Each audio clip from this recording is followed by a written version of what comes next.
Ini adalah Sultan Mehmed II, atau dikenal luas dengan sebutan Muhammad Al-Fatih. Dia adalah Sultan ketujuh dari Kekhalifahan Utsmani Turki. Dia memerintah dua kali, yakni tahun 1444 sampai 1446 dan 1451 sampai 1481. Dan tentu prestasi yang paling diingat orang adalah penaklukan Konstantinopel pada tahun 1453 yang sekaligus mengakhiri riwayat Kekaisaran Romawi Timur atau Kekaisaran Bizantin. Karena itulah dia diberi gelar Al-Fatih, yang berarti sang penakluk. Kisah penaklukan Konstantinopel oleh Sultan Mehmed II pada tahun 1453 layaknya sebuah romansa yang akhir-akhir ini sering digaungkan oleh pihak tertentu. Alasannya bisa dikatakan kisah penaklukan ibu kota Kekaisaran Bizantin itu adalah bukti dari kekuasaan kekhalifahan Islam yang diwakili oleh Utsmani Turki. Saya katakan ini adalah sebuah romansa karena berisikan kisah heroik yang menunjukkan kisah kepahlawanan Al-Fatih. Tentu ini adalah cerita heroik versi mereka yang menang. Tapi benarkah kisah-kisah heroik yang diceritakan itu benar apa adanya berdasarkan sejarah? Ataukah jangan-jangan di balik fakta kejatuhan Konstantinopel ini ada propaganda yang imajiner dari kaum yang menang itu? Nah, selain itu dalam video gue sebelumnya tentang Hagia Sophia, tidak sedikit di antara para netizen yang kemudian kompak mengatakan bahwa Muhammad Al-Fatih itu membeli Hagia Sophia untuk kemudian diwakafkan menjadi sebuah masjid. Bagi saya, asumsi seperti ini adalah asumsi yang ngawur yang bertujuan untuk menguburkan sejarah. Saya menilai ada semacam bentuk penyamaran fakta sejarah dalam kisah ini, dan ini layak untuk diinvestigasi. Karena itu, simak investigasi data sejarah berikut ini terhadap propaganda-propaganda seputar Muhammad Al-Fatih berkaitan dengan penaklukan Konstantinopel berikut ini.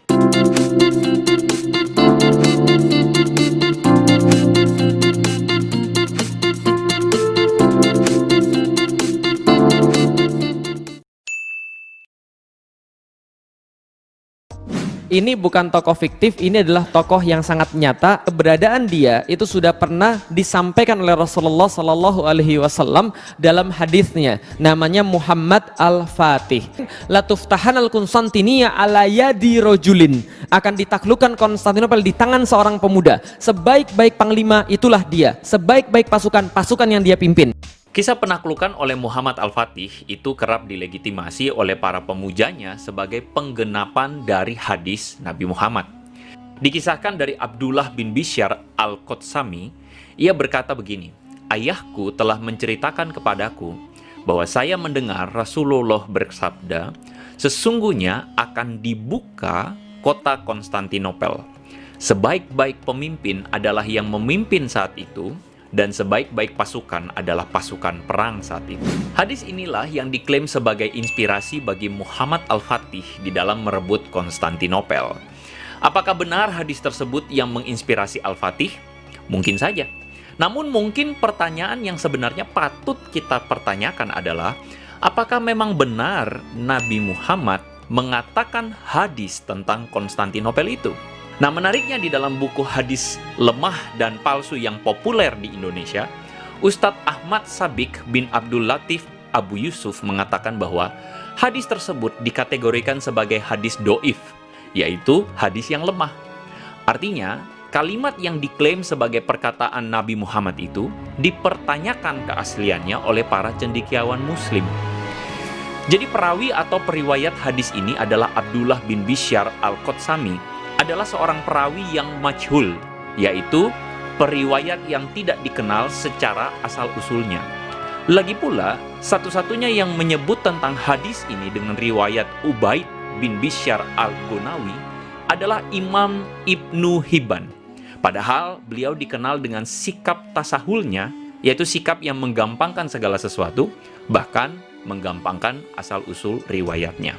Latuftahan al-Konstantinia, akan ditaklukkan Konstantinopel bagi kalian, wahai umatku, akan ditaklukkan Konstantinopel.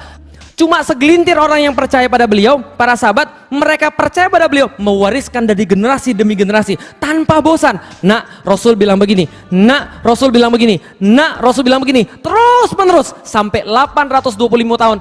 Ada orang yang memegang janji itu, kemudian 825 tahun kemudian seorang anak berusia 21 tahun masuk ke dalam kota lalu berbicara, Rasul kami tidak pernah bohong. Nah, oleh karena itulah jika para fanboy Al-Fatih ini mengagungkan Muhammad Al-Fatih karena dianggap menggenapi hadis Nabi Muhammad, pertanyaannya adalah apakah betul itu adalah perkataan dari Nabi Muhammad?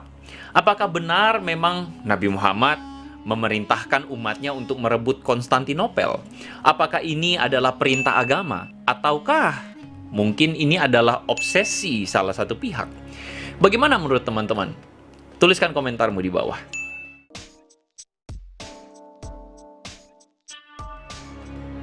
Kita harus mengakui bahwa jatuhnya Konstantinopel adalah memang kemenangan pasukan Ottoman Turki di bawah komando Al-Fatih. Namun, apakah semata-mata itu karena kejeniusan Al-Fatih?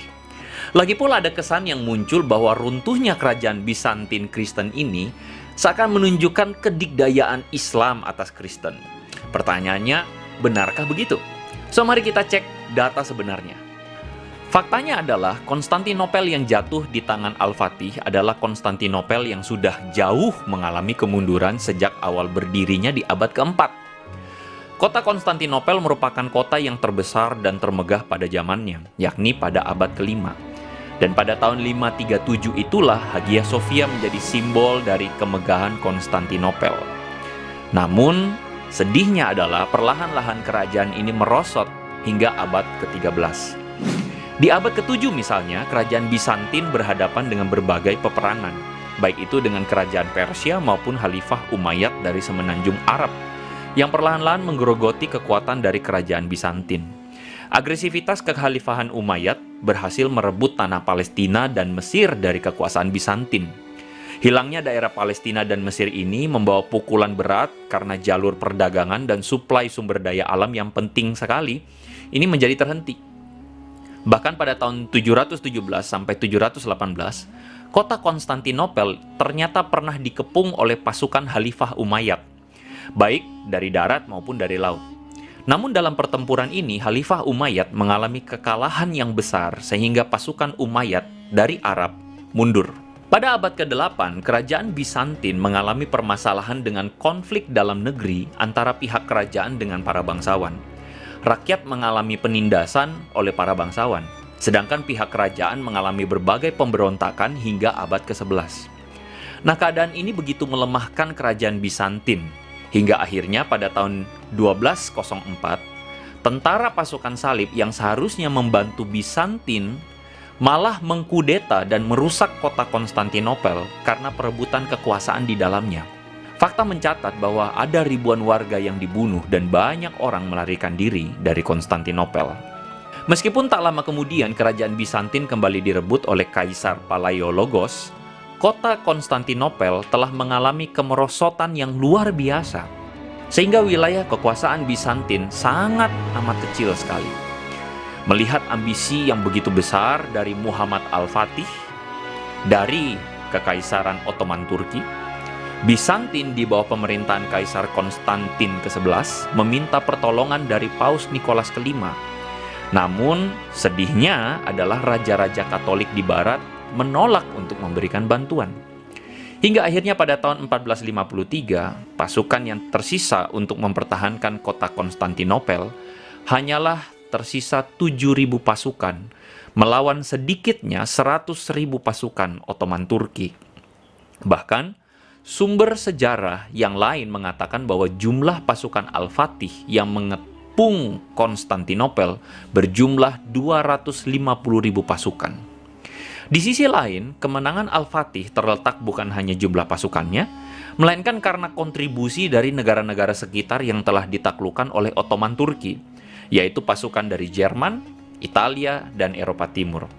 Bahkan pasukan elit dari Al-Fatih yang bernama Janissary, sebagian di antaranya direkrut dari negara-negara Kristen Eropa. Selain itu, keberhasilan Al-Fatih meruntuhkan tembok Konstantinopel adalah berkat seorang ahli senjata berkebangsaan Hungaria bernama Orban, yang ternyata dia membelot kepada Al-Fatih setelah sebelumnya tidak mendapatkan bayaran yang cukup dari Konstantin ke-11. Orban inilah yang menciptakan sejumlah meriam raksasa seberat 16 ton yang kemudian digunakan oleh Al-Fatih untuk meruntuhkan tembok Konstantinopel pada tahun 1453 itu. Jadi, dari sekian data-data sejarah yang mengatakan bahwa, yang pertama, kerajaan Bizantin sudah mengalami kemunduran yang luar biasa akibat perebutan kekuasaan dalam negeri, bahkan invasi dari pasukan salib yang begitu melemahkan Konstantinopel. Dapatkah dikatakan bahwa kemenangan Muhammad Al-Fatih semata-mata karena kehebatannya? Kedua, ada satu fakta menarik, bahwa bersama dengan 7.000 pasukan Konstantin ke-11, ada 600 pasukan Muslim yang juga mempertahankan Konstantinopel.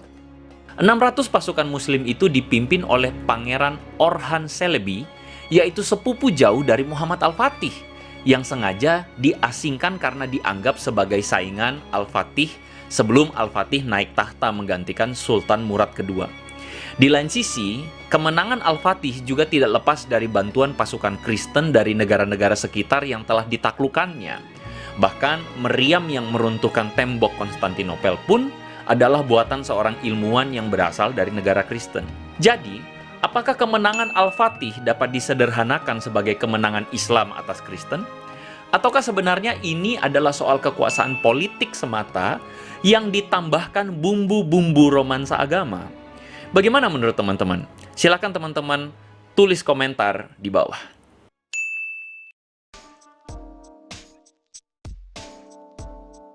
Tanpa mengurangi respek terhadap kemampuan militer dari Muhammad Al-Fatih, gue curiga, jangan-jangan ada semacam upaya untuk menimbulkan kebanggaan yang berlebihan terhadap kisah Al-Fatih itu.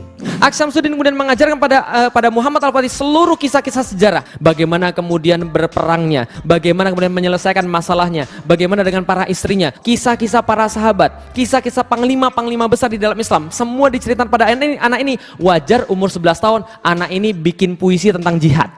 Jadi 11 tahun bikin puisi tentang jihad. Dan pada akhirnya berujung pada fanatisme yang sempit tentang kehilafahan. Dan hal ini tentu saja bisa memicu konflik horizontal atas nama fanatisme agama. Daud itu bertemu dengan orang yang lebih gede, dia nggak mundur. Lah kenapa? Kalau mundur Yahudi, dan aku bukan Yahudi. Aku adalah turunannya daripada para nabi, sama kayak itu. Aku lawan dia. Bagaimana menurut teman-teman? Apakah narasi tentang Muhammad Al-Fatih ini harus dinarasikan seperti video barusan? Apalagi jika dinarasikan sebagai kisah heroik yang menjadi panutan bagi anak-anak Indonesia, generasi penerus bangsa kita.